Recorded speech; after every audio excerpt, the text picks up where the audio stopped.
Gracias por estar acá, gracias al museo por la invitación, además en este día como tan importante, tan simbólico para las víctimas. Como le decía Sebastián, yo llevo como 10 años investigando y documentando el crimen de la desaparición forzada en el país. La mayoría del proyecto ha sido hecho de forma independiente, autofinanciado, y durante el 2022 y el 2023 estuve vinculada como fotógrafa forense con la unidad de búsqueda de personas dadas por desaparecidas, y fue para mí, digamos, también la ocasión para ver cómo se hace la búsqueda desde el Estado, es decir, desde las entidades del Estado, y por qué es tan difícil sí, la búsqueda de los desaparecidos.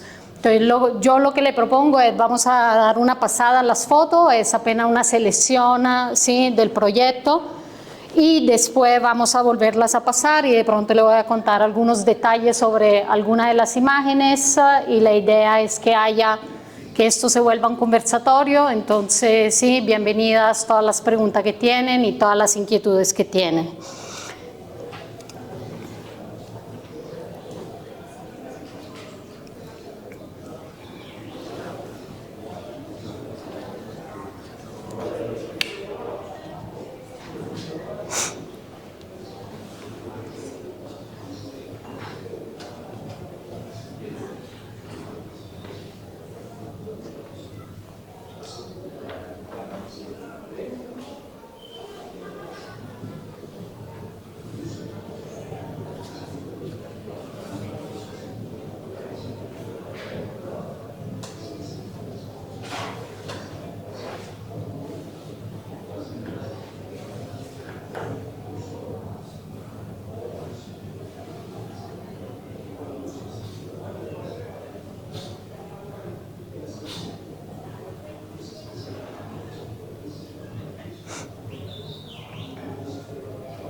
Sí, entonces, por ejemplo, esta foto fue tomada en la Plaza La Santa María, ¿sí? O Plaza de Toros para algunos. Él es Benjamin Marín Lizarazo, fue desaparecido en el 2001 en Yopal, en Casanare. Era un periodista, un líder social, y básicamente como al otro día de su desaparición el ejército entró a su vivienda y se llevó documentos y otros elementos, y hasta el día de hoy la familia no sabe nada acerca del paradero de Benjamin. Esto es un osario en el cementerio de Puerto Berrío, el cementerio La Dolorosa de Puerto Berrío en Antioquia. No sé cuántos de ustedes están familiarizados con la historia de Puerto Berrío, pero Puerto Berrío está a orilla del río Magdalena, y básicamente los pobladores de Puerto Berrío rescataban, ¿sí? Sacaban cuerpo del río y a menudo los adoptaban, le daban un nombre, le compraban una bóveda, entonces había como, los rebautizaban, habían lo que los antropólogos llamaron como una segunda desaparición. Y sin embargo, digamos, este proceso hecho por los pobladores, que fue en un momento como muy criticado, porque sí, además había como toda esta transacción que a menudo En la religión católica se hace con los muertos, de pedir favores a cambio de otros favores. Entonces las familias que los adoptaban generalmente sí le compraban una bóveda y le pedían a estas almas benditas trabajo, salud para la familia, dinero para la familia. Entonces fue una práctica muy criticada y sin embargo esa práctica permitió que esos cuerpos fueron preservados, conservados en esas bóvedas y no terminaran, como en este caso, en esos osarios comunes, donde los huesos y los restos claramente están revueltos. Este es un osario que mide en altura, es como si fuera, ¿sí? Son 4 bóvedas, entonces la altura de 4 bóvedas, y básicamente son, sí, cuerpo sobre cuerpo, resto sobre resto, y hasta el día de hoy, tanto la unidad de búsqueda como la JEP, como organismos, digamos, internacionales, no tienen un plan de abordaje para los osarios. Es decir, hasta el momento todavía no han decidido cómo poder intervenir a estos lugares, que son lugares claramente muy complejos de intervención forense. Esta es la comisión, la unidad de búsqueda. La foto anterior, esperen que aquí el computador decidió que ya salgamos un momento de...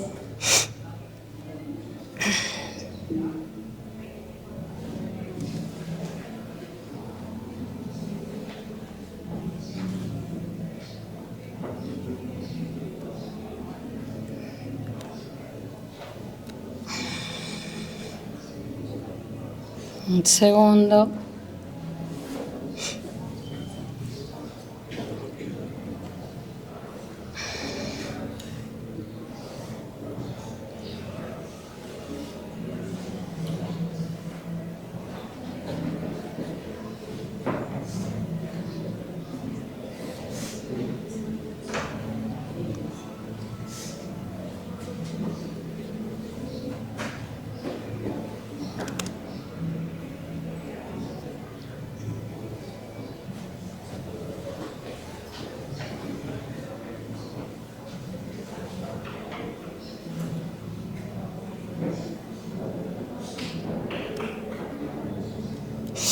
Esta es una comisión de la unidad de búsqueda. Como le decía, yo durante 2 años estuve vinculada con ellos y básicamente esta es una comisión de búsqueda en San Juanito Meta.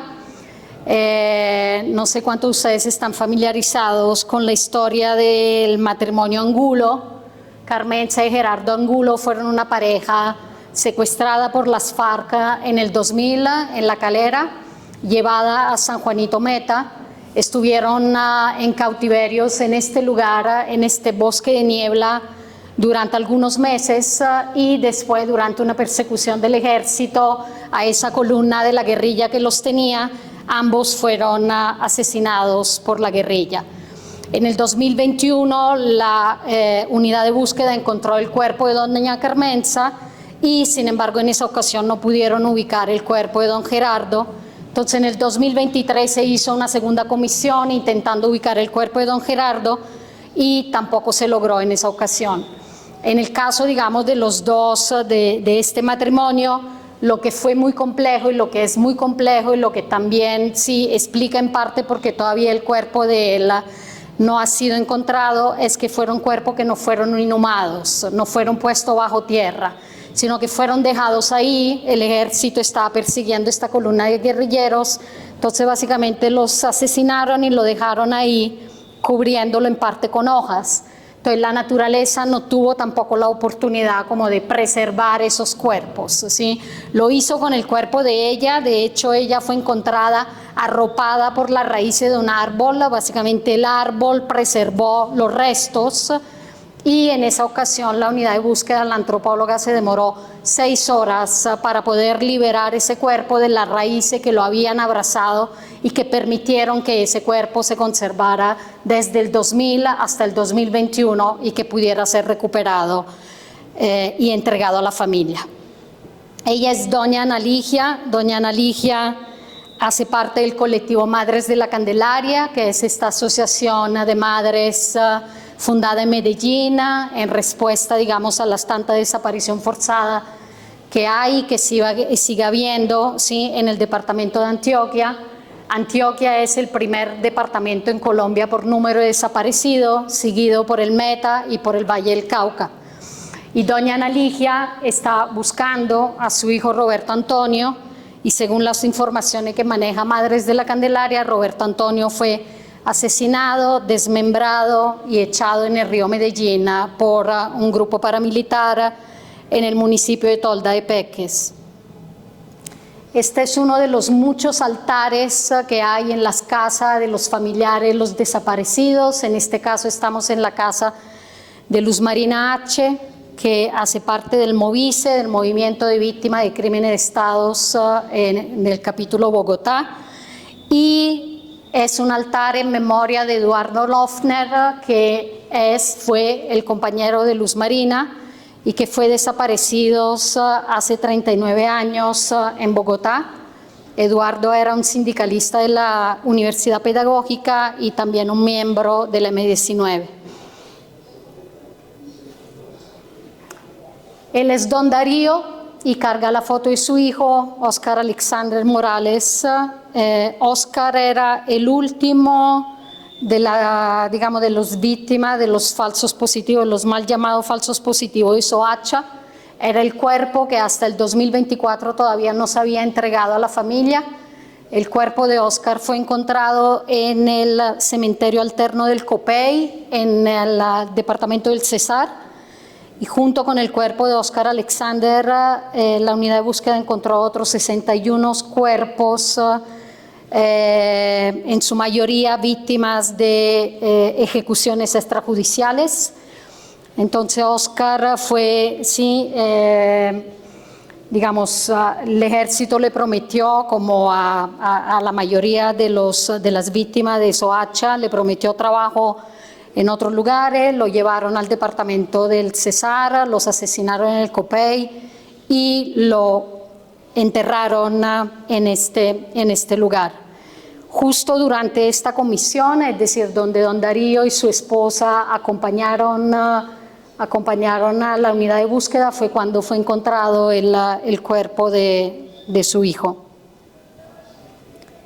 Ella es Cristina Arteaga. Cristina es la hermana de Héctor Emilio, y Héctor Emilio fue un joven desaparecido en Medellín, echado a río Medellín, encontrado en Copacabana, en el municipio de Copacabana, y básicamente esta foto fue tomada en el cementerio El Universal de Medellín. Sandra tiene en la mano una urna donde espera algún día puedan reposar los restos de sus hermanos. Esta era la quinta exhumación a la cual participó Sandra, con la esperanza de poder ubicar en este cementerio el cuerpo de su hermano. Según la información manejada por la Fiscalía, el cuerpo de Héctor Emilio fue recogido del río. Él tuvo una autopsia por parte de Medicina Legal. Medicina Legal no lo pudo identificar, no pudo conectarse, digamos, con la familia en esa época, y entonces el cuerpo fue inhumado como NN. En esa época se hablaba de NN, es decir, de personas sin nombre. Hoy en día se habla de CNI, es decir, cuerpos sin identidad o personas sin identidad, sin ninguna identidad. Y como le digo, supuestamente él debería estar en una fosa común en ese cementerio, y sin embargo en ese cementerio y en esas fosas comunes hasta el momento no se ha encontrado. Al parecer Héctor Emilio entró al cementerio el mismo día que entró otro joven que fue víctima de ejecución extrajudicial, y estos dos cuerpos en los papeles de la Fiscalía se van cruzando todo el tiempo, ¿sí? Son como dos historias paralelas al interior del cementerio, y los dos cuerpos no han sido, ¿sí?, encontrados hasta el momento. Estos son nombres en el cementerio del Sur, aquí en Bogotá. No sé cuántos de ustedes están familiarizados con la historia del cementerio del Sur, pero también en el cementerio del Sur pasó lo mismo que pasó en Puerto Berrío. También en el cementerio del Sur llegaron muchos cuerpos, digamos, tanto de víctimas de ejecuciones extrajudiciales, pero también muchos cuerpos, por ejemplo, de personas abatidas por el ejército durante las confrontaciones e enterradas como otra vez sin identidad, personas sin identidad. En el cementerio del sur hay una gran fosa común que le pertenece a la Universidad Nacional y, digamos, ahí llegaron cuerpos que fueron utilizados por la Universidad Nacional para, sí, clases de anatomía, de biología, también de antropología. Y son cuerpos, en el caso, digamos, de la fosa de la Universidad Nacional, que ya se sabe que no van a poder ser identificados porque fueron objeto de una serie de procesos, sí, fueron tenidos en formol y una serie de procesos que no permiten la identificación genética, es decir, la extracción del DNA. Esto creo que muchos lo reconocen, es una de las, sí, de los osarios, de las imágenes del artista Beatriz González, que intervino, sí, lo que antes se llamaba el Cementerio de los Pobres, que está al interior, digamos, del Centro de Memoria, Paz y Reconciliación aquí en Bogotá por la 26, y es claramente son cargueros, y Beatriz González ha tenido, digamos, sobre todo durante los últimos años de su obra, mucha reflexión sobre, ¿sí?, sobre desaparición, sobre muerte, sobre lo que ha pasado, por ejemplo.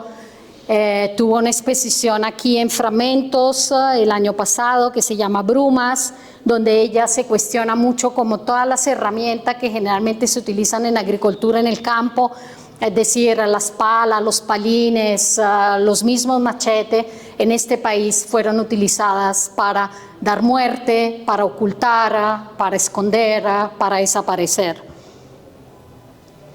Esta es una de las muchas manifestaciones de protesta de los familiares de las víctimas frente al Palacio de Justicia aquí en la Plaza de Bolívar. Y esta es una de las muchas manifestaciones que todos los años hace la Unión Patriótica, los sobrevivientes del genocidio de la Unión Patriótica, y que generalmente, digamos, acompañan sus manifestaciones, sus plantones del 11 y el 12 de octubre con estas siluetas de algunos de los miembros del partido que fueron asesinados o desaparecidos por parte de la fuerza pública a lo largo de los años. Esta es una pared en Popayán. Esto es un cuerpo recuperado por la Fiscalía en el 2016 en el Cementerio Universal, ahí donde, sí, donde vimos que estaba Sandra Cristina. En esos mismos días la Fiscalía, digamos, intervino el cementerio para buscar víctimas de la Operación Orión. Y en esa ocasión recuperaron 2 de los cuerpos, de los 9 cuerpos que estaban buscando. Este es uno de esos cuerpos a la espera de ser llevado a un laboratorio para todos los procesos de identificación. Esta es una de las paredes de la sede de la Asociación de Madres de la Candelaria, donde encontramos ya a doña Ana Ligia, y son las manos de los familiares y las fotos de la persona que están, o de las personas que están buscando. Esto es lo que aquí se conoce como el palo del ahorcado, o en los últimos años el palo de la esperanza en Ciudad Bolívar, y es la Vía Crucis que se hace, sí, los viernes de Semana Santa a este lugar. Este es un detalle de una escultura de Teófilo Hernández, que también se encuentra en el Centro de Memoria, Paz y Reconciliación aquí en Bogotá. Este es el bosque de niebla en San Juanito, en las afueras, digamos, de San Juanito, en Meta, donde la unidad de búsqueda intentó ubicar, exhumar y recuperar el cuerpo de don Gerardo Angulo, y cosa que no pasó en el 2023. Esta es la Comuna 13 en Medellín. La calle Séptima aquí en Bogotá, la que sube a la Circunvalar. Esta es Turbana en la región de Bolívar. y básicamente estos restos, muchos de ellos incinerados, estaban a orilla de la carretera en las afueras de este municipio. Esta es una región que ha sido duramente golpeada por los paramilitares. Varios de los paramilitares, de los máximos jefes del paramilitarismo del Caribe, tenían sus fincas precisamente en estos lugares y en la región que hoy en día se conoce como la región del Canal del Dique. Y este es el Sumapaz, aquí en Bogotá. Y ya. Así que si tienen preguntas, dudas, pues sería interesante como discutir, hablar, escuchar sus inquietudes. Sí. Pues yo tengo varias dudas. Ajá. No sé si las digo todas de una vez o te voy... Sí, vamos a ver si con mi memoria de pez rojo logro como mantener en la cabeza todas, o si no después me vas diciendo otra vez. Vale, pues la primera es ¿cómo fue la relación con las personas? ¿Cuál fue la diferencia con las personas cuando trabajaste en conjunto con el Estado, con las instituciones y cuando fue individualmente? La siguiente es ¿cómo fue el plan de trabajo? Si hubo una investigación antes para hacer la toma de fotografías, ¿cuál fue el proceso para tomar algunas de las fotos? Pues si fue que la viste y dijiste no esta, o si ya tenías planeado una foto en la cabeza. Para una de las fotos, por ejemplo, la señora por la una, ¿vos pediste que posara o salió así? ¿Sentiste inseguridad al momento de tomar las fotos? ¿Hubo una organización para que no te pasara nada? Y la última, un poco más técnica, ¿por qué el formato cuadrado? Entonces arranco de la última, que es como la que me acuerdo más, el formato cuadrado, porque yo uso esta cámara y esta cámara es de formato cuadrado, es una cámara de juguete, lo que se utiliza, ¿sí? Lo que se llama también como toy cámara, ¿sí? Es una Olga y carga un rollo que es un rollo de 120, que es un rollo cuadrado, ¿sí? Entonces digamos esa es la razón por ese formato. Es un formato con el cual he trabajado digamos hace muchos años y que responde digamos para mí cada vez mejor a lo que busco en términos de composición, en términos también de una cierta estética fotográfica. El proceso de cuando trabajé sola, cuando trabajé con el Estado, no, digamos este es un proyecto que empezó callejeando Bogotá, de hecho hace como 10 años, conociendo sobre todo digamos a los familiares de las víctimas de Palacio, encontrándome con sus plantones. Yo siempre viví en el centro de Bogotá, entonces a menudo digamos me topaba con ese tipo de protestas, plantones, y también digamos de ahí empecé como a familiarizarme con el tema. Hoy en día siento que la desaparición es algo que está en la agenda pública y en la agenda de los medios, pero hace 10, 15 años no era así, ¿sí? El crimen de la desaparición fue tipificado en Colombia solo en el 2000. Durante muchos años hubo también, digamos, mucha censura por parte de los medios con respecto a ese tema. Y para mí, que llegaba, digamos, de otro país, yo estaba muy familiarizada con la desaparición en Argentina y en Chile, pero no en Colombia, ¿sí? En Italia, en la agenda y en los medios italianos se habló mucho durante mucho tiempo de lo que había pasado durante la dictadura en Argentina y en Chile, sobre todo en Argentina. Inclusive hubo procesos que se le hicieron a algunos de los jerarcas y de los responsables de desaparición en Argentina, se le hicieron en Italia porque algunas de las víctimas eran italianas o tenían así como descendencia italiana.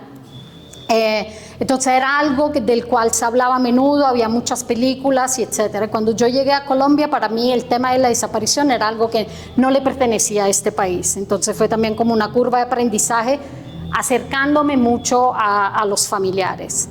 Y todo ese bagaje, digamos, de trabajo independiente lo llevé conmigo cuando pues empecé a trabajar con el Estado. Lo del Estado me permitió eso, ver desde adentro por qué es tan difícil la búsqueda, ¿sí? Generalmente cuando uno trabaja con las familias, con las asociaciones de víctimas, claramente pues uno escucha mucha queja a menudo por parte de ellos, ¿no? por la lentitud de los procesos, porque los procesos, sí, como en el caso de Sandra Cristina, 5 exhumaciones, se supone que el cuerpo del hermano está allá, pero no se logra entender dónde está, no se logra encontrar. Entonces, claro, eso genera mucha frustración, ¿sí? En los familiares, como es obvio que sea. Y ver desde el Estado la maquinaria, cómo la maquinaria del Estado trabaja en la búsqueda, fue claramente algo como muy valioso, tanto a nivel personal como a nivel profesional, de entender por qué es difícil, ¿sí? Porque cuando la investigación, por ejemplo, es floja, tú puedes tener el mejor antropólogo en campo haciendo trabajo antropológico forense, no lo vas a encontrar, el cuerpo no lo vas a encontrar, ¿sí?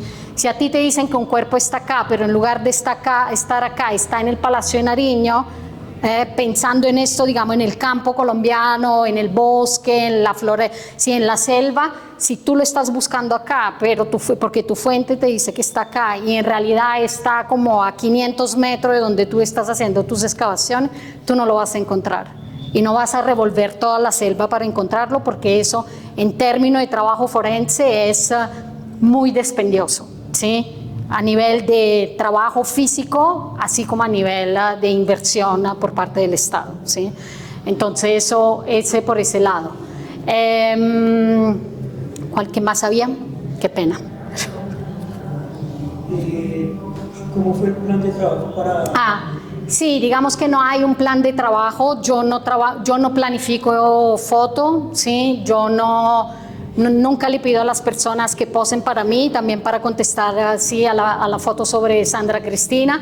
La foto de Sandra Cristina, por ejemplo, es la única doble exposición que hay en todo el proyecto, y ese fue un error. Es decir, como yo tomé la primera foto con otra cámara, no con esta, con otra cámara, pasé la película y la película no pasó, entonces ahí hay como 2 fotos en el mismo fotograma, pero no fue algo, digamos, calculado ni planificado.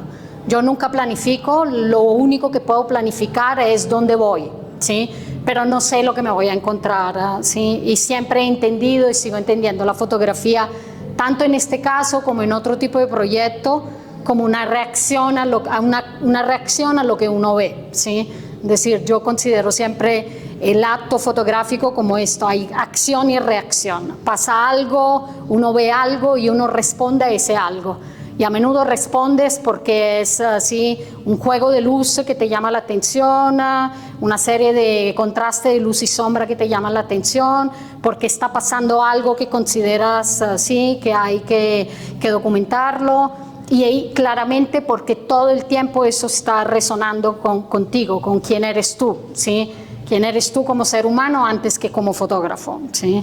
A menudo se dice que toda foto es un autorretrato, ¿sí? Aunque uno no se está tomando foto, ¿sí? Y que todo acto artístico es una respuesta a unas heridas por parte de quien, ¿sí? Responde, digamos, o pone en marcha ese acto artístico. Entonces, para mí también es como yo respondo a mis heridas a través de este proyecto y documentando, ¿sí? Las heridas de otros y acercándome a las heridas de otros. La última era sobre el riesgo, la inseguridad, inseguridad, tomando las fotos, en un momento. No, pues digamos, uno, sobre todo cuando claramente trabajando como independiente, sí hay cosas que hay que pensarse, pero acá para mí el riesgo ha sido siempre, digamos, en los años pasados, ahora un poco el panorama cambió, ¿no? Y se complejizó. Cuando uno va a territorio en este momento es más difícil saber con quién está lidiando uno al otro lado. Antes esas fronteras eran como más claras, ahora son un poco más fluidas. Pero digamos que en general para mí el riesgo siempre ha sido un riesgo relacionado con delincuencia común, es decir, como de perder los equipos, de ser asaltados porque a uno le quieren robar la cámara, más que amenazas por parte de lo que se llaman actores armados o cualquier otro tipo de presencia que haya en los territorios. ¿Y qué recomendarías para una persona que va iniciando estos procesos de tomas fotográficas, fotoperiodismo, fotodocumental? Pues tener algo que decir, que es lo primero. Es decir, yo siento que a menudo hay hay mucha técnica, ¿no? Estamos rodeados de personas que manejan mucho la técnica y, ¿no? y que son muy expertos en lo que es la técnica fotográfica y el super equipo y etcétera, etcétera, pero pues después no tienen nada que decir, ¿sí? Entonces, cuestionarse primero que todo, si es tu caso, qué quieres decir, ¿sí? Y trabajar, es decir, hacerlo, ¿sí? Salir a la calle, tomar fotos, conectar con gente, ponerte en juego, exponer tus heridas para poder documentar las heridas de los demás. Hay una productora de cine que yo amo, que se llama Marta Andreu, que es catalana, y ella dice que en todo proceso documental, y yo extiendo, digamos, ella habla más que todo de documental, así, de cine, pero yo lo extiendo a la fotografía, es imposible tocar al otro sin dejarse tocar, ¿sí? Entonces eso es como déjate tocar a medida que te acerques al otro y que vas a tocar las heridas, el dolor ajeno, si eso es lo que vas a documentar o cualquier tipo de trabajo fotográfico que te interesa hacer. Muchas gracias. De nada, hola. Viviana, ahora acabamos de tener dos experiencias, siento yo. Una que es ver el trabajo en continuidad, un slideshow, sin que tú acotes nada, no nos explique. Evidentemente es un trabajo, uno podría decir periodístico, documental, pero tiene obviamente una pátina artística, tiene una intención, es un trabajo que tiene abstracciones, metáforas, que la forma misma como manejas la cámara lo saca de lo concreto, ¿no? Es un trabajo que apela a otros procesos internos. Y después cuando nos vuelves a hacer la misma pasada, pues le explicas con detalle cada foto, digamos, con los captions, con las anotaciones. Cuando armas el cuerpo de trabajo, digamos esto que nos mostraste hoy, ¿cómo lo usas? ¿Cómo pretendes usarlo? O sea, es una pieza artística que debería hablar por sí sola y evocar emociones, evocar la ausencia que está muy clara, que me parece mucho más poderosa incluso que contar, porque quedan los que están fuera, no contados, como en tu cabeza funcionando. O a veces te ves obligada, o qué prefieres, usarlo con las votaciones, con la explicación, ¿qué es más poderoso para ti? Y como una subpregunta a eso, ¿cómo reaccionan las víctimas? No necesariamente las que están retratadas aquí, sino en general las víctimas cuando tú en territorio, digamos, presentes ese trabajo. ¿Cómo se maneja esa emoción? ¿Cómo reaccionan a eso? Sí, entonces para la primera, yo soy partidaria que las fotos no van explicadas, ¿sí? En cualquier trabajo, no solo este, ¿sí? Yo soy muy partidaria que uno muestre el trabajo y que después cada uno se lleva lo que se quiere llevar, ¿sí? Y que por eso es un lenguaje, digamos, universal y que no necesita traducción, digamos, en otro tipo de idioma, en el sentido de aquí estoy hablando, estoy ilustrando el trabajo. Yo no soy partidaria de ilustrarlo. Yo considero que la fotografía es más poderosa cuando evoca cosas, ¿sí? No es tanto la narrativa, lo literal, esto corresponde a esto, sino que es aquí está, este es mi trabajo y para que cada quien se lleve lo que se quiere llevar. Considerado también las heridas de cada quien, el pasado de cada quien, y sí, siempre he sido partidaria de eso. En ese caso específico siento que a veces hay que dar ese tipo de explicaciones porque siento que es también una forma de hacer pedagogía sobre lo que ha pasado en este país y que a veces en algunos contextos siento que es necesaria, es decir, como el hecho que los mismos colombianos no estén familiarizados con alguno de esos temas, con alguno de esos escenarios, considero que es algo que no debería pasar, ¿sí? Entonces, por eso generalmente es como, bueno, aquí está la pasada y que cada quien se lleve lo que se quiere llevar, pero al mismo tiempo, y ahí sigue pasando, ¿no? Pero al mismo tiempo es, bueno, y aquí es realmente el trabajo, si esta foto responde a esta geografía, a este lugar, a ese crimen, a esta persona, ¿no? Que está buscando su hijo, su hermano, etc. ¿Cómo responde la víctima? Digamos que es un trabajo que no ha sido mostrado tanto, ha sido mostrado aquí en el Centro de Memoria, Paz y Reconciliación como exhibición, y ahí ha habido varias personas que sí, que digamos han tenido en su familia, que no han sido fotografiadas por mí, digamos, aunque sí también, digamos, fue Luz Marina H., fue Luz Marina Bernal, la mamá de Farier Leonardo Porras, y ella, digamos, lo que me conmocionó mucho es que se tomaron foto al lado de la foto, ¿sí? Y después la postearon como en sus redes.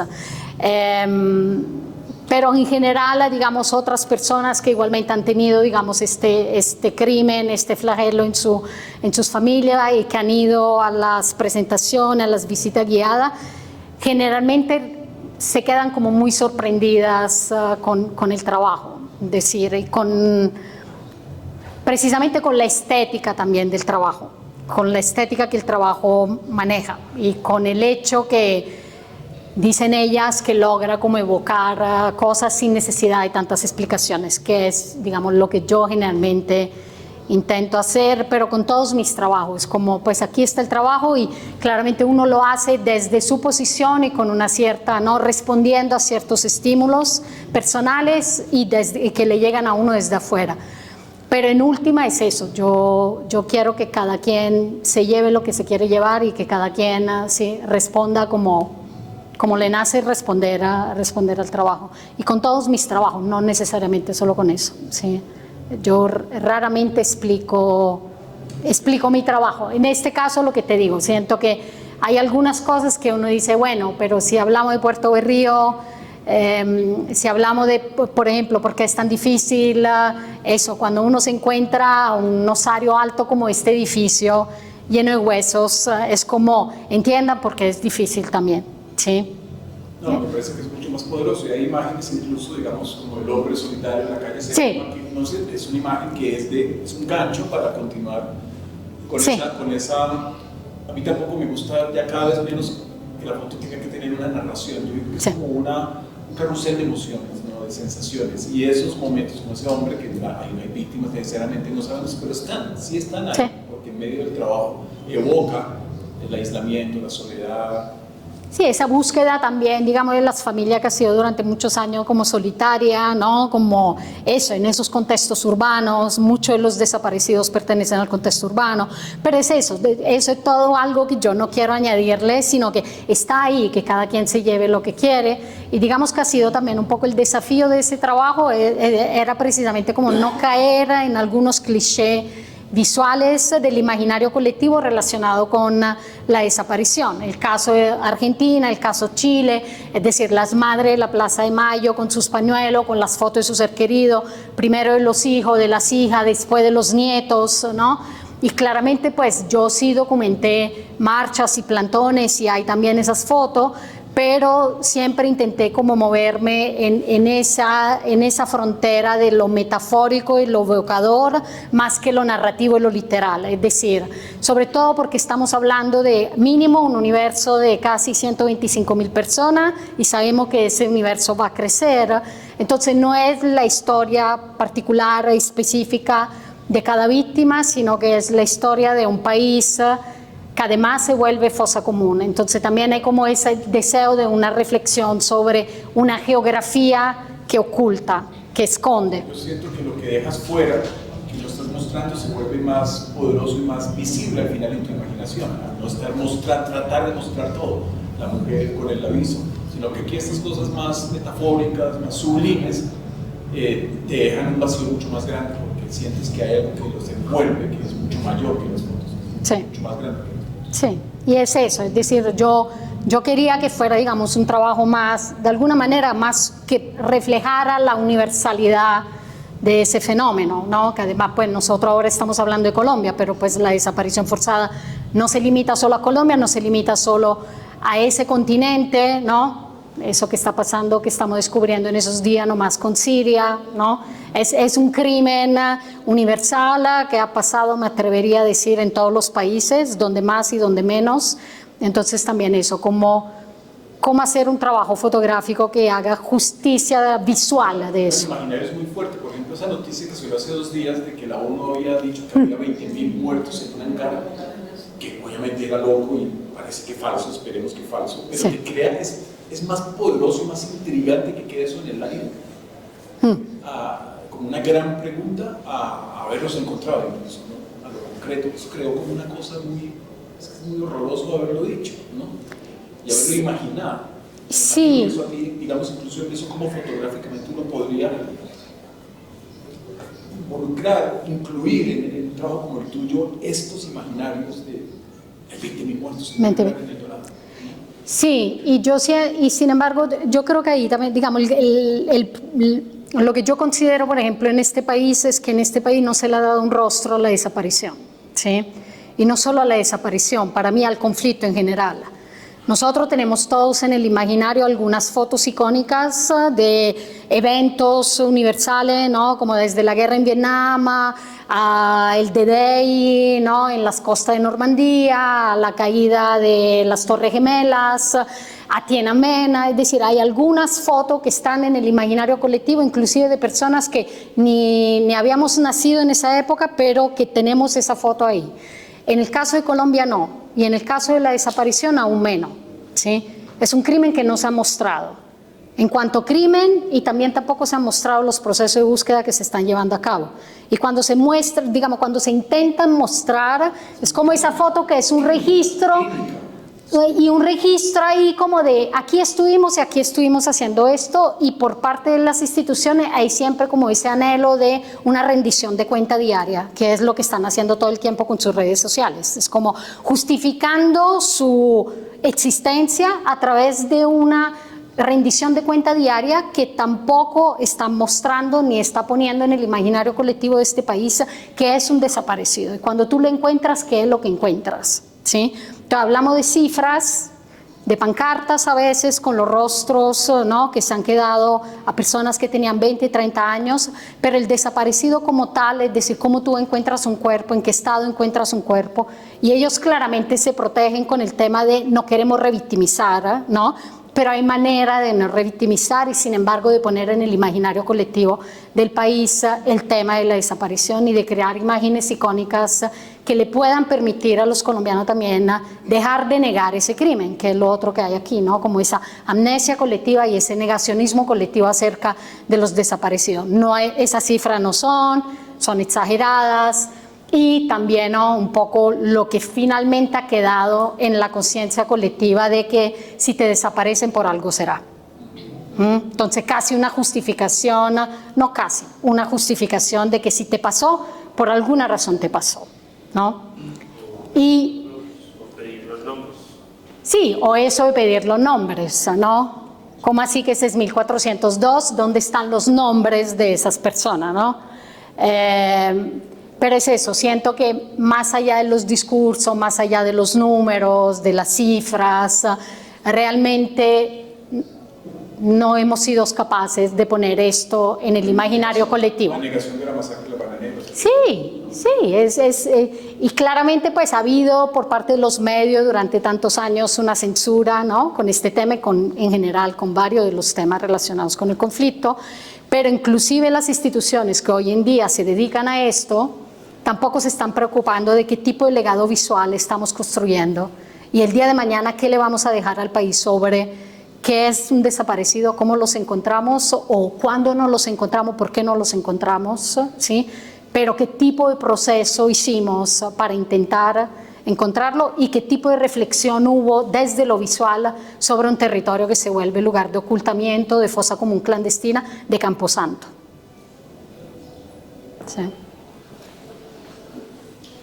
Bueno, pues yo sé que la cámara puede ser un elemento como agresivo y más bien como intimidante, entonces quería preguntarte, pues volviendo a lo que decías antes, como de tocar y dejar tocarte por las historias ajenas y los dolores ajenos, ¿cómo fue ese proceso para romper esa barrera como entre las víctimas y entre las personas y que hubiera como más sentimiento, aceptación por parte de ellos hacia ti? Yo nunca sentí la cámara como una, digamos, como algo que intimidara, menos esta. Es decir, la gente lo mira a uno y es como que esta quién es, sí, como lo miran a uno ya una mujer, entonces, bueno, una mujer que toma foto, pues, ¿qué hará? Nada, ¿sí? Más o menos nada. Segundo, con ese tipo de cosas que no entienden si uno disparó o no disparó, si yo estoy jugando, qué es lo que estoy haciendo con eso. Entonces digamos que ese tipo de cámara también ayudan a no tener, a no intimidar al otro, ¿sí? Entonces nunca sentí eso. Y por el otro lado, yo siento que por parte de los familiares también hay un deseo a que se muestre la lucha de ellos. Entonces yo nunca sentí por parte de ellos como censura, como no tome, no haga, no registre esto, todo lo contrario, ¿sí? Y le cuento como una pequeña anécdota. Yo estuve la semana pasada como en una entrega de un cuerpo a los familiares. Cuando se entregan cuerpos, si los familiares lo piden, los antropólogos forenses muestran los restos, ¿sí? Y le explican a la familia, ¿sí? Si hay lesiones, qué tipo de lesiones hay, si fue una ejecución, ¿sí? Con un tiro de gracia, dónde entró el proyectil, dónde salió, y etcétera, etcétera. Digamos, si la familia lo pide, eso se hace. Y la familia lo pidió, ¿sí? La esposa de esta persona, de este señor que estaban devolviendo a su familia, pidió que le mostraran el cuerpo de su esposo, y ella explícitamente me miró y me dijo, tómame foto, ¿sí?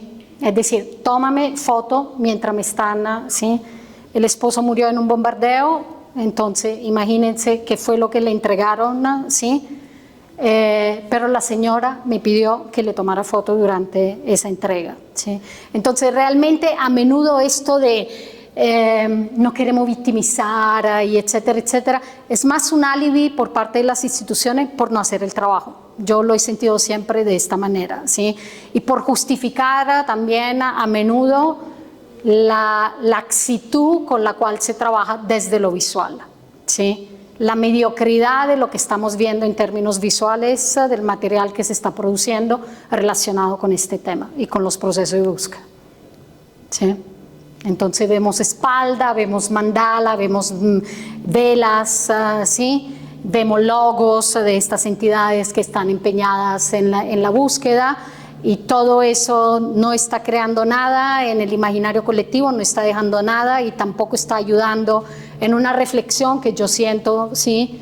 Es importante dar sobre lo que ha pasado con este tema en Colombia durante tantos años y lo que sigue pasando, porque lo que además es aterrador aquí, que este no es un crimen que le pertenece al pasado, sino que es un crimen que sigue, que es cotidiano, es decir, no más en Bogotá, la cantidad de personas que desaparecen al día en Bogotá son cifras que realmente, ¿sí? Solo en el 2023 hubo 4.000 desaparecidos en Colombia, 4.000. Y en teoría estamos en una fase de posconflicto. Dime, hola. No, pues, hola, buenas tardes. Me parece muy complejo todo esto de retratar la ausencia. Creo que eso es algo que también me genera mucha conmoción, que también comparto esto del gran silencio frente a todas estas situaciones que las vivimos diariamente y que ya parecen normalizadas. Y bueno, tengo una pregunta que escribí que se nos olvidó. Dice, desde tu experiencia, ¿cuál es el deber ser estético, ético e inmanente de la ciudadanía y las instituciones frente a la realidad de la desaparición? Pues yo creo que, digamos, como ciudadanía, hacer el esfuerzo de acercarse a esos temas, ¿sí?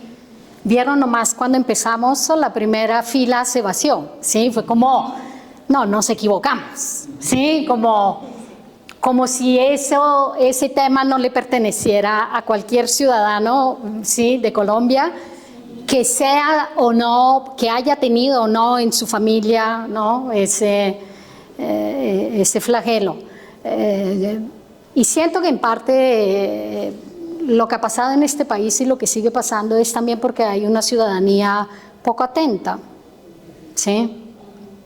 Que es como, si no es conmigo, eso no pasó, ¿no? Pero en todo, digamos, desde el atraco callejero, donde todo el mundo después te pregunta, uy, ¿le robaron? Sí, es como, y te están robando y todo el mundo está mirando, ¿no? A este tipo, digamos, de situaciones más complejas que han pasado, pues, tanto en el espacio urbano como en territorio, a, por ejemplo, pues, la poca atención por parte de los funcionarios públicos, ¿no? Acerca de lo que estaba pasando en algunos territorios, en algunos contextos, ¿sí? Entonces yo creo que es eso, es como a menudo pasan cosas también porque la ciudadanía deja que pasen, ¿no? Porque eso de ser animales políticos y ciudadanos atentos a menudo pues no es tan así, ¿sí?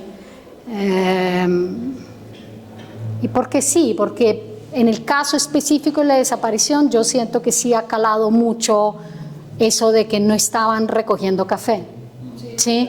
Entonces hay eso ahí, y eso sigue haciéndole ruido a muchas personas que le tienen también como mucha pereza a ese tema, ¿no? Como, uy, otra vez los desaparecidos, uy, otra vez las víctimas, ¿sí? Y porque además con las víctimas siempre hay como, ¿no? ¿Cuánto le está costando al país esto?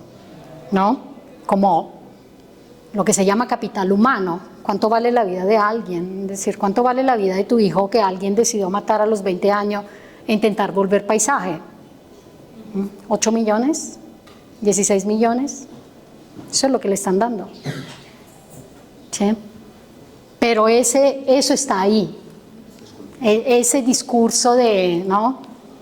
Otra vez ellos, otra vez a pedirle al Estado, otra vez a pedir indemnización. Entonces yo siento que también por parte de la ciudadanía hay un profundo fastidio hacia esa cosa que se llama generar víctimas. No sé si te contesté o me fui por las ramas. Sí, y además otra pregunta, ¿cuál es tu posición frente a la justicia restaurativa? Polémico.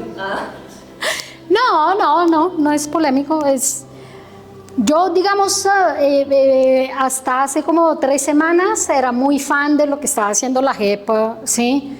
Con todo el tema, sobre todo, digamos, con el caso 03, que es el que investiga, otra vez, digamos, los mal llamados falsos positivos, en general las ejecuciones extrajudiciales. Después tuve la suerte de participar a un conversatorio, pues a 2 días de conversatorios y etcétera, que organizó la Universidad de los Andes, donde vi un documental hecho por el colectivo de abogados de H Colombia sobre lo que está pasando precisamente con el caso 03, con las víctimas de falsos positivos en Casanare. Y básicamente me abrieron un mundo, ¿sí? Porque ellos llaman todo lo que está pasando con la JEP como básicamente una política de inmunidad, ¿sí? De inmunidad hacia los, ¿sí? Lo que la JEP llama compareciente y lo que los familiares llaman victimarios. Entonces, en ese documental cuentan el caso de varios, digamos, de esas familias del Casanare, de esas víctimas del Casanare, que la justicia ordinaria estaba a punto de dictar sentencia y básicamente esos militares iban a ser condenados a más de 50 años de cárcel por los crímenes, y hoy en día están, sí, en la JEP, claramente todo lo de la justicia ordinaria, borrón y cuenta nueva, y lo que dicen las familias, tomándonos del pelo, viniendo a audiencia con un libreto, es decir, con unas declaraciones claramente libreteadas. Todo el mundo le repite lo mismo, todo el mundo le está dando detalle que nadie está pidiendo, ¿sí? Entonces las familias dicen, yo quiero saber esto y esto, y a mí no me sirve que usted me venga a decir que lo siente mucho y que no sabe por qué lo mataron. Yo le estoy pidiendo otra cosa, y yo quiero la verdad sobre otra cosa. Y estas personas inclusive destaparon como entre militares el general que le está pagando a sus militares, a los militares, digamos, que estaban con él, para que declaren ciertas cosas y no otras. Ni así lo expulsaron de la JEP y sigue allá, y siguen lo que dicen las familias, básicamente riéndose en la cara de esos familiares, convencidos que igual no le va a pasar nada, y reparando, sembrando árboles en el Sumapaz. ¿Sí? Entonces, es muy complejo, ¿sí? Ahora uno dice, bueno, 50 años de cárcel, la verdad, ¿no? Pero ¿es realmente la verdad? ¿Están realmente diciendo la verdad? Y sobre todo lo que dicen las víctimas, la verdad que nosotros queremos escuchar. Es decir, si yo te pregunto algo, yo quiero que tú me respondas a eso, no a lo que te han dicho que me tienes que decir. ¿Sí? Entonces, no sé, siento que tampoco soy la persona más indicada como para hablar, ¿sí? Lo que te digo, hasta 3 semanas decía, bueno, hay que transitar, ¿no? Es una manera como para acceder a la verdad y poder transitar y poder, ¿no? Si acaso intentar, por lo menos intentar reconciliarse. Hoy en día, después de eso, después de haberle hablado con alguna de esas familias, ¿sí? Que están en este documental, pues tengo mis dudas,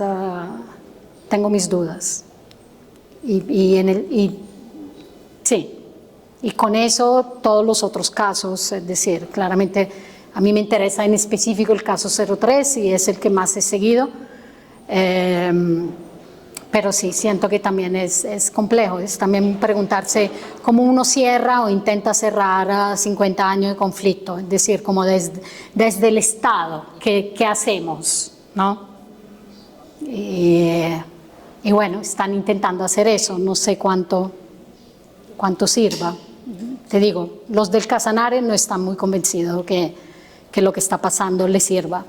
Y varios de ellos están que quieren sacar su caso de la JEP. ¿Sí? Yo cambiando un poco. Sí, de tema. No, tema de la banda, como quiero preguntar cómo circulan tus imágenes, ¿Cómo circulan? Este es un claro ejemplo y pues yo lo entiendo como un dispositivo pedagógico porque pues primero fue como ver una consecución de imágenes y luego contar, creo que no fue un explicar sino un relatar como que va detrás de la imagen y creo que en ese contexto pues es necesario. Pero entonces, por ejemplo, sí, en estos lugares donde son tomadas las fotografías, cómo circulan en general, como en otros espacios, en Colombia, fuera de Colombia. Digamos que no han circulado mucho, sí, que ha sido también el problema de este trabajo, que es un poco lo que le decía antes, es decir, esa censura, esa falta de interés, esa diría como indiferencia, ¿no?, de la opinión pública, pero también de los medios y en general de las instituciones, ¿no?, culturales. Yo lo he experimentado aquí, pero también pues a nivel internacional. Esta es una serie en la cual, como le digo, llevo años trabajando, que he intentado, por ejemplo, sí, proponerle a revistas a nivel internacional y la respuesta han sido varias, desde Colombia, sí, como otra vez Colombia, como otra vez violaciones de derechos humanos en Colombia, como, ¿no? Y hasta el momento yo no he podido verlas publicadas en ningún lado, ¿sí? Entonces, como por el otro lado tampoco se creen las cifras, es decir, a nivel internacional, como le decía, mucha de la comunidad internacional, pero también de la opinión pública, está familiarizada con el tema de la desaparición relacionado con otros países, sobre todo Argentina y Chile, México ahorita con todo el tema de los feminicidios y también el hecho de que sí, se está hablando mucho de lo que está pasando en México, pero definitivamente no con Colombia. Entonces, cuando uno intenta como dialogar con un fotoeditor, proponer esto, empiezan con, ¿estás segura de la cifra? ¿Sí? Y ellos tienen que hacer todo un trabajo de aprender, ¿sí?, de entender, de documentarse, que a menudo no quieren hacer.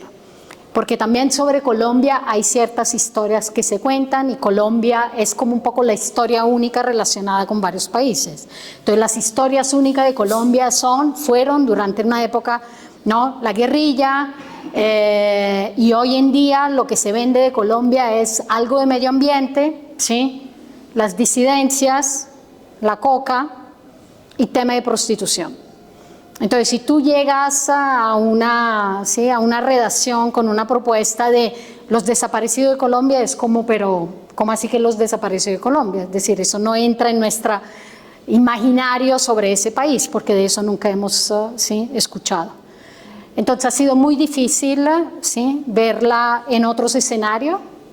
Aquí, como le decía, hubo una exposición en el Centro de Memoria, Paz y Reconciliación, pero también acá, digamos, también acá no es algo que está tampoco en la agenda de medios o que haya por parte de medios como interés, o por parte inclusive de museos que sí han hecho cosas sobre la memoria o que sí se cuestionan el tema de, ¿no?, el conflicto, lo llamado posconflicto, etcétera, como de exponer ese trabajo, de presentar ese trabajo. Entonces, en este momento está en mi sitio web, ¿sí?, y las personas pues, que lo quieren ver, pues lo ven allá, y hasta el momento pues esta es la manera como ha circulado. Por el otro lado, yo estoy en este momento específico con una beca del Ministerio de Cultura de Italia y con una beca de una organización de fotógrafas de Estados Unidos. Entonces, después de tantos años, han llegado como estas dos becas a financiar parte de la investigación y lo que me propongo hacer el próximo año, ¿sí?, que va a ser mucho más una reflexión sobre este territorio que se vuelve lugar de ocultamiento y fosa común clandestina. Ok, y con esos territorios, pues como con Antioquia o en esos lugares específicos donde fueron tomadas las fotos y las personas específicas que no las nombras, digamos con ellas como también circulan las imágenes. No, yo generalmente, digamos, en el caso de las asociaciones, por ejemplo, de víctima que yo he acompañado y etcétera, a menudo mi acercamiento con ellas siempre fue, digamos, yo cargo mi cámara, pero también cargo mi teléfono y generalmente cuando ellas hacen sus plantones o sus cosas, yo tomo foto y le entrego esas fotos para que ellas las puedan utilizar así en sus redes y para claramente promover las actividades que hacen. Entonces, digamos, siempre ha habido como ese intercambio de imágenes y también pues ellas saben claramente lo que uno está haciendo. Doña Ana Ligia pues recibió sus fotos, Sandra Cristina recibió su foto tomada en el Cementerio Universal. Entonces siempre hay un intercambio y claramente pues esas personas, las asociaciones a las que pertenecen, saben lo que uno está haciendo y tienen acceso al material que uno produce. ¿Sí? Dime. Hola, ¿qué tal? Bueno, de manera de introducción, pues felicitarla por ese trabajo. Siempre lo manifiesto y usted me cambió la vida como fotógrafo. Cada vez que tengo la oportunidad, pues asistir a una charla, pues ahí estoy. Y a manera de pregunta, la fotografía documental y el fotoperiodismo, hay una diferencia delgadita, pero creo que lo hay, ¿sí? Su trabajo lo considera fotografía documental, fotografía periodística. ¿Hasta qué punto es documental?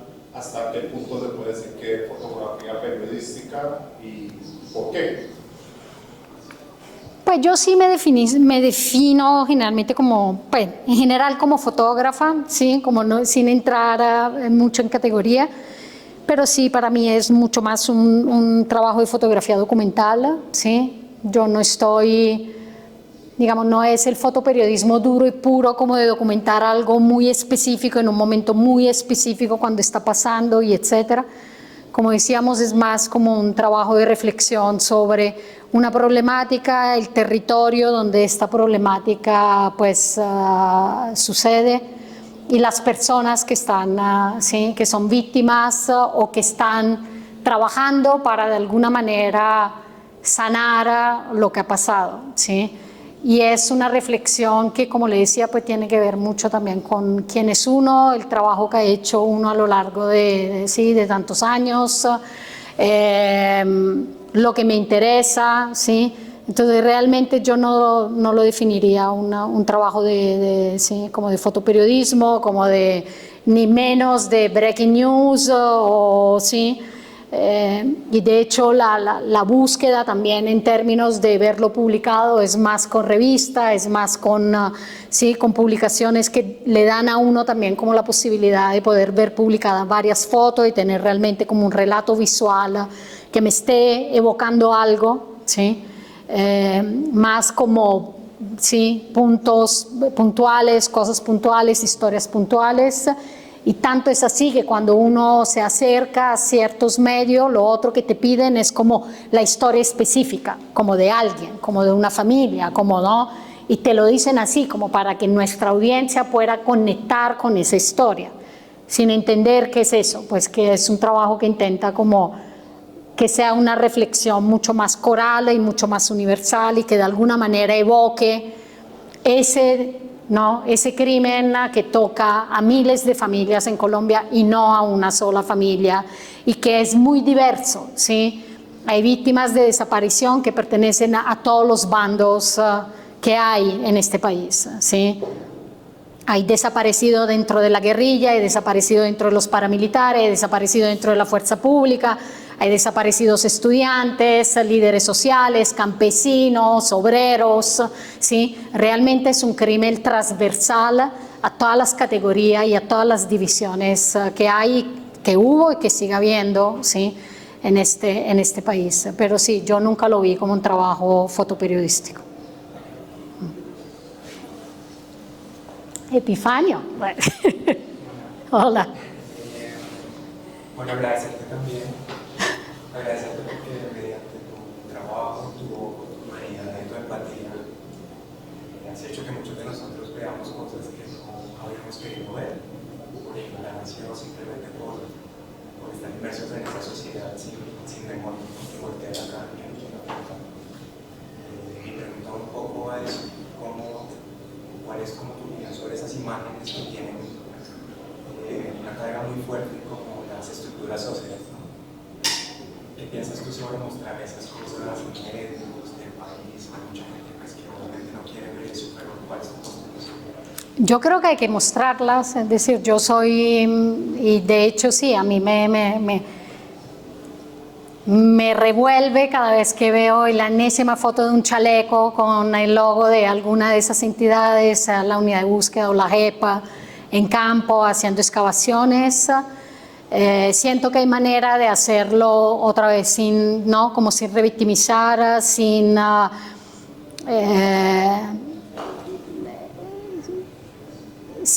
ultrajar, si es que esta es la palabra, ¿sí? Como tanto a las víctimas como a sus familiares, sin ofender, ¿no?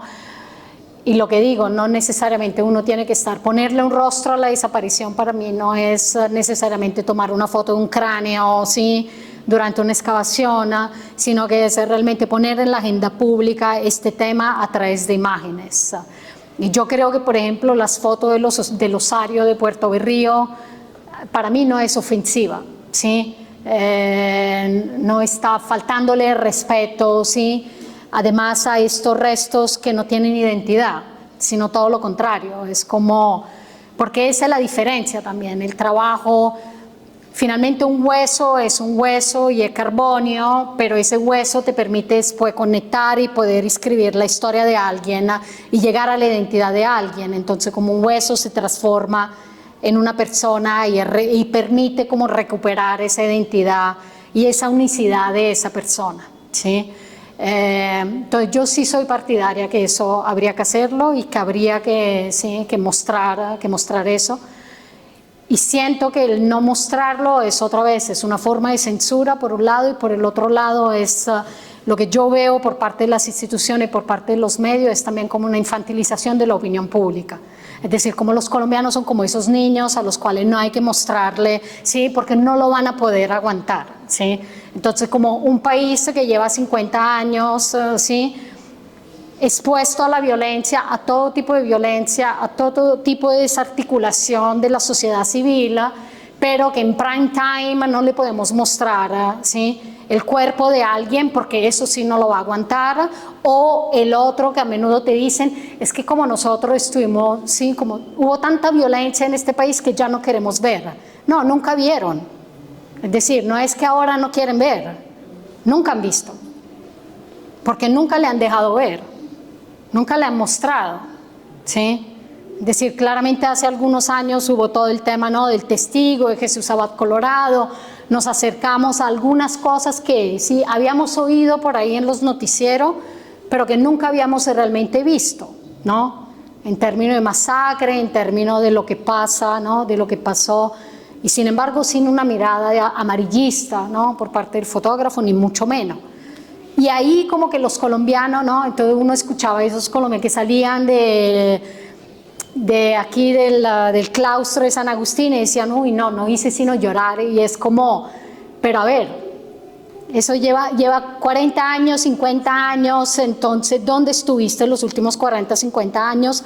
¿O de qué te alimentaste también, no? Como, claramente hubo un esquema de los medios y eso no fue casual.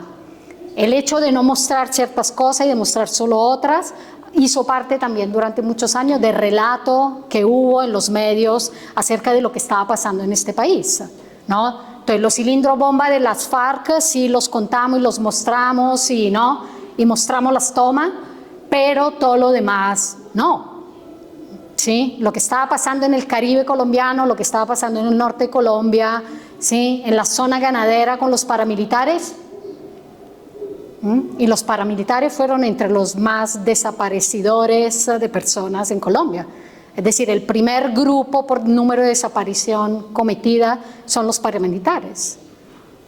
Entonces tampoco, para mí, tampoco es casual esa falta de relato visual sobre ese tema, sino que hizo parte de una narrativa que durante décadas los medios le han contado al país acerca de lo que estaba pasando acá.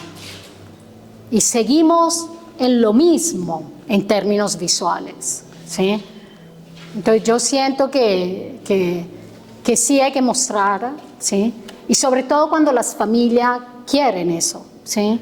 Es decir, ahí yo creo que lo único que uno debería preguntar es si tu familiar estás de acuerdo con la publicación de esta foto donde mostramos, no sé, ¿sí? El fémur de tu ser querido. Y si la familia no tiene problema, pues nadie debería tener problema con eso. ¿Sí? ¿Alguien más? O ya todos con ganas de 11.